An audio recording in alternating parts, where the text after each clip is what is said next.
honoring the lives lost to gun violence and demanding action from our lawmakers. That's the goal behind an event tonight in Tampa. Yeah, this is a live look at the Joe Chilura Courthouse Square. We're going to get that for you here in just a moment. There it is, where people from March for Our Lives, Tampa Bay, and Moms Demand Action are setting up right now. We'll send it out to our crew there in just a moment. But first, 10 News reporter Liz Crawford sat down with leaders from the Tampa Bay chapter of March for Our Lives earlier today. They are tired of waiting for Congress to act. The conversation started with them talking about their personal experiences with gun violence. One of my good friends from camp, her cousin was actually killed at Stoneman Douglas. So I think that was kind of the turning point for me. I lost my grandmother to suicide by a gun.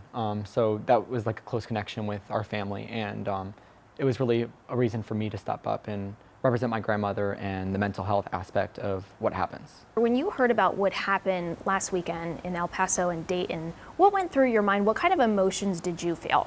I was angry.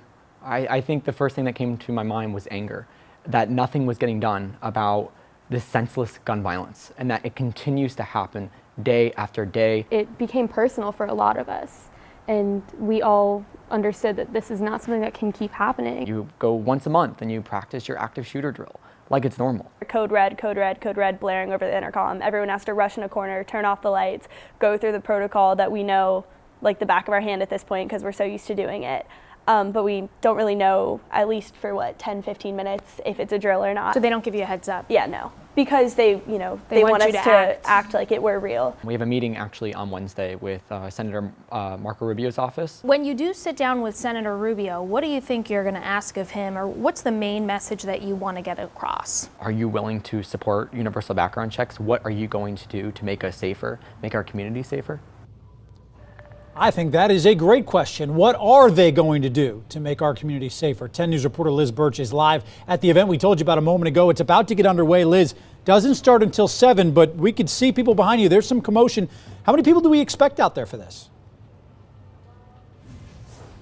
Ryan, not sure exactly how many people will be here, but there's probably about a dozen here already. They started showing up about a half hour ago. We see them with signs here. They've also been preparing for speakers. We also know that they're going to be writing lawmakers here today, also signing a petition to ban assault weapons. Now you see a sign here from a mom that says, "Fight like moms. Our kids deserve to live." The majority of the people we've seen here so far are students. They tell me they're from various Tampa Bay high schools. And as they put it, they want more than just thoughts and prayers from lawmakers. So the event itself is going to start in just under an hour at 7 o'clock. It'll go until 8 p.m. We do know among the people attending today, there will be a Parkland school shooting survivor. You'll hear from her tonight at 11.